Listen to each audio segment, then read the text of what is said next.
अस्सलाम वालेकुम दोस्तों, उम्मीद है कि आप लोग ठीक हैं, खैरियत से हैं। बहुत सारी चीज़ें हैं आपको बताने वाली, लेकिन इससे पहले कि मैं आपको वो तमाम चीज़ें बताऊं, आप सबसे पहले तो मेहरबानी करें, ये जो चैनल है ना इसको सब्सक्राइब कर दें, यूट्यूब को सब्सक्राइब कर दें, और बेल आइकन को आप ऑलवेज जो है वो प्रेस करते हैं ताकि जो भी नया वीलॉग हो वो आप लोगों तक पहुंच जाए। लाइक और कमेंट्स, आपकी जो राय है वो बहुत ज़रूरी होती है। मैं चाहता हूँ मादरत, पिछले कुछ वीलॉग में रात के अंधेरे में और कुछ ऐसे थे इन्वायरमेंट, लेकिन वो पता आपको मजबूरी होती है कि आपको फिर वो एडजस्ट करना पड़ता है। अभी भी मैंने यहाँ पे गाड़ी खड़ी की है और उनको दी है गाड़ी साफ़ कर दें, क्योंकि गाड़ी आज एयरपोर्ट पे वापस करनी है। तो उनकी शर्त थी जी गाड़ी धो के साफ़ वापस करनी, वरना हम लोग 50 यूरो लेंगे गाड़ी साफ़ करने के। तो मैंने कहा यार, यहाँ पे 3 यूरो में हो जानी है तो हम आपको 50 क्यों दे। तो वो गाड़ी साफ़ करवा के पेट्रोल टैंक, तो मैंने सोचा क्यों ना कि यहाँ बैठे हैं तो आपसे मुलाकात हो जाए। यूट्यूब को भी देख लीजिएगा, और फेसबुक के पेज को भी देख लें। चलें चलते हैं वीलॉग की तरफ। टक्कर के लोग जो है ना, टक्कर के लोग जो हमें कहा जाता था कि ये टक्कर के लोग हैं, अदालतों से भागते हुए नजर आ रहे हैं। जो इनकलाब बर्पा करना चाहते थे, दौड़े लगाते हुए नजर आ रहे हैं। अच्छा, उसमें जो दौड़े जो है ना इस वक्त लगाते हुए नजर आ रहे हैं, लग ऐसे रहा है कि जैसे अब इमरान खान के जितने लोग हैं ना वो अब भागने की तरफ, जितना ये लोग बुजदली का मुजाहरा कर रहे हैं, कम अज कम मुझे इनसे ये उम्मीद नहीं थी। नून लीग इतनी ही मजबूत साबित हो रही है, नून लीग के रहनुमाओं की बहादुरी इतनी ही साबित हो रही है कि उन्होंने 90-90 दिन के रिमांड काटे लेकिन बुजदली का मुजाहरा नहीं किया। पीटीआई जो है वो 90 घंटे भी नहीं गुजार रहे। जो पीटीआई वाले हैं वो 90 घंटे भी नहीं गुजार रहे, और नून लीग वाले 90-90 दिन के रिमांड काटे हैं कि आपने उठाया, उठाकर 90 दिन 3 महीने के लिए अंदर फेंक दिया, कोई बोला ही नहीं है। शाहिदा खान बासी ने कहा था कि इनके हवाले कर दें, जब तक ये चाहते हैं टाइम लिमिट के बगैर कर दें, इनको मैं केस समझाऊंगा। ये थे नून लीग वाले। और आज क्या हो रहा है वो भी आपके सामने। इस्लामाबाद के एक मुकदमे में असद कैसर, शाह महमूद कुरैशी, असद उमर की जमानत खारिज हुई, तो इन इनकलाबियों ने यूं दौड़े लगाई जैसे जंगल में इनके पीछे शेर लग गया हो। फिर ये भी होश ना रहा कि अपनी गाड़ी कौन सी है। असद उमर और कुरैशी एक ही गाड़ी में फरार हुए। वाजिया करता जाऊं, असद उमर इस वक्त पीटीआई का हिस्सा नहीं, और रात ही पीटीआई ने असद उमर को इमरान खान के खिलाफ इंटरव्यू देने पर गालियां निकाली थी। शाह महमूद कुरैशी अभी तक पीटीआई का हिस्सा है। दोनों एक साथ फरार हुए हैं। अब समझे कि शाह महमूद, समझे कि कुरैशी साहब भी किसी मुहाज पर हैं, आज या कल वो छोड़ने वाले हैं। मुझे नहीं लगता कि ज्यादा लंबा चलेगा। असद उमर के -1 फार्मूले को लेकर ही सारे चल रहे हैं। ये वही फार्मूला है जो नवाज शरीफ साहब को फारग करने के चक्कर में करते करते अपनी पार्टी फारग करवा बैठे, और एक एक बंदा जो है वो अपने आप से जुदा करवा बैठे। बट एनी हाउ, इतजाज हसन और लतीफ खोसा साहब जो है जी, वो चीफ जस्टिस से उनकी मुलाकात हुई है। ये दो बुढ़े पागल अपनी पार्टियों से निकाले हुए आजकल एक ऐसी गेम का हिस्सा बनने जा रहे हैं जो पाकिस्तान की स्टैब्लिशमेंट, पाकिस्तान की हुकूमत और स्टेट के खिलाफ है। ये दोनों उसका हिस्सा बनने जा रहे हैं। फौजी अदालतों के खिलाफ केस मुकर्रर करने पर मुशावरत की गई। दिलचस्प बात यह है कि कल ही इमरान खान की खोसा से मुलाकात हुई, और आज खोसा और इत्तेजाज हसन बंदियाल से मिलने गए। तवील मुलाकात में इमरान खान का पैगाम दिया गया कि फौजी अदालतों के खिलाफ साजिश जो है वो तैयार कर ली गई है। अच्छा, इस मुलाकात के बाद फौजी अदालतों के खिलाफ दरखास्त पर डायरी नंबर लगा दिया गया है। हो सकता है इस हफ्ते या अगले हफ्ते जो समात है ना वो शुरू हो जाए। हो सकता है ना ये अगले हफ्ते या इस हफ्ते जब समात शुरू हो जाए। अब अंदाजा करें कि इमरान खान ने वकला को फौज के सामने खड़ा करने का जो प्लान है वो बना लिया है। इसमें कोई शक नहीं, ये दो घटिया किरदार, एतजाज हसन और लतीफ खोसा, इमरान खान और बंदयाल की डूबी हुई कश्ती को में अपना जो बुनियादी किरदार है वो किरदार अदा कर रहे हैं, बुनियादी किरदार अदा कर रहे हैं। इसमें कोई शक नहीं है। इमरान खान जो है वो मजीद डूबने की तैयारी कर रहे हैं, और उसमें ये दोनों बंदे पूरा पूरा किरदार अदा कर रहे हैं। इसमें वो पूरा पूरा किरदार अदा कर रहे हैं, कोई शक नहीं है। देखते जाएं कि अगर बंदयाल ने इमरान खान की मजीद सहूलतकारी जारी रखी तो फिर दुनिया देखेगी इनके साथ क्या होता है। जमहूरियत के नुकसान के वाहिद जिम्मेदार ये गलीज किरदार होंगे। ये जो इत्तेजाज हसन है ना, इसकी तारीख बड़ी पुरानी है। अगर आप इसको कुछ भी कह लें, शुक्र या आखिर, थैंक यू जी। वो पानी क्या सी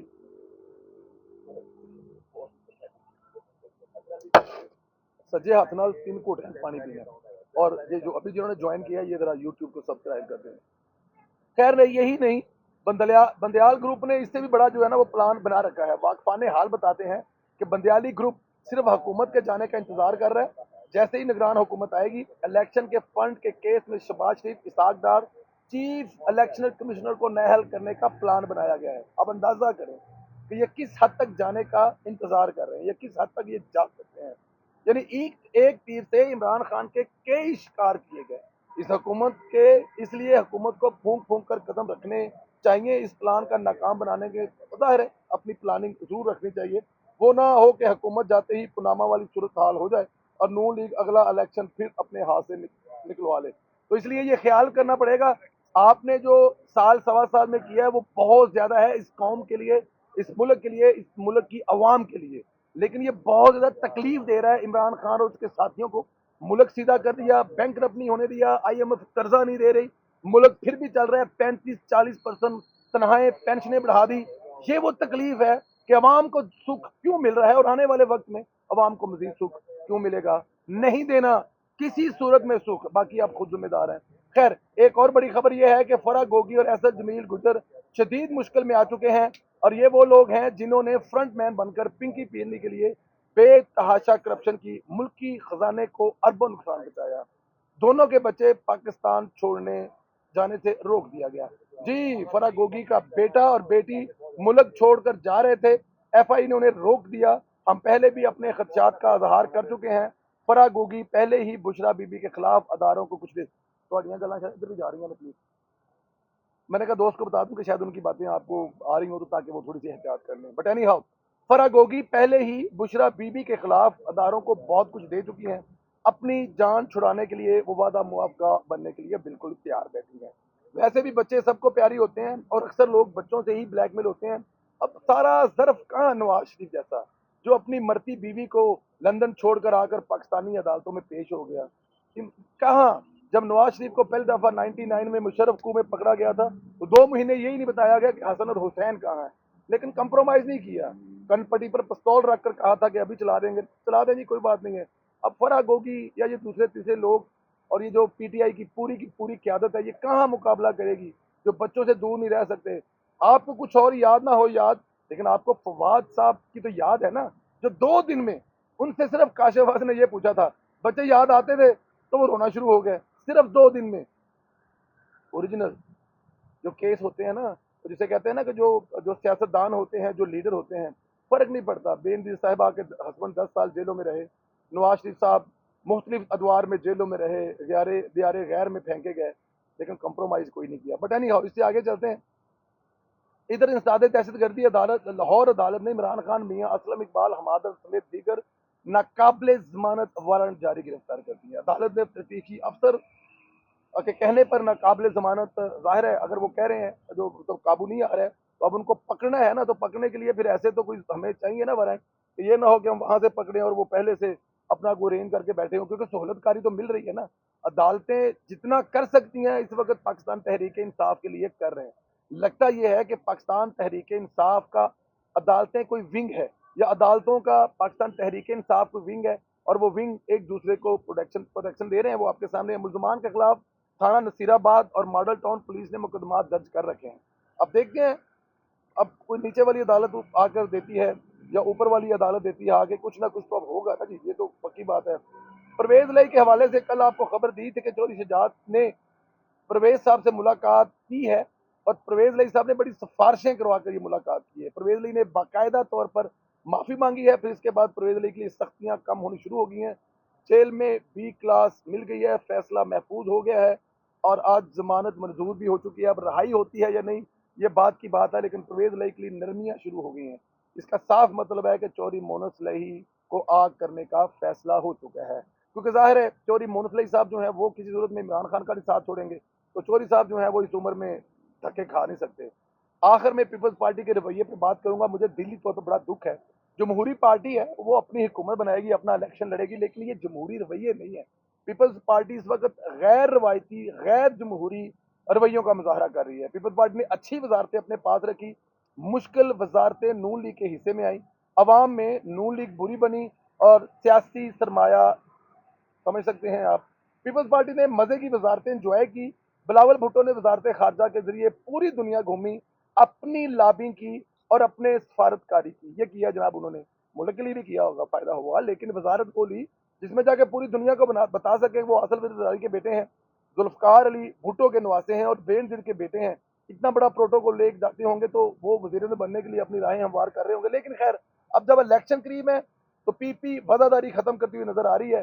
छोटे छोटे बहाने ढूंढे जा रहे हैं, नून लीग से इत्तेहाद टूट जाए, शायद उन्हें भी कोई महसूस बयानिया मकसूद है जिसकी कोशिश की जा रही है। लेकिन दाद दें नून लीग को, जो सब्र और तहम्मुल से काम ले रही है, सियासी रवादारी और वज़ादारी का मुजाहरा कर रही है।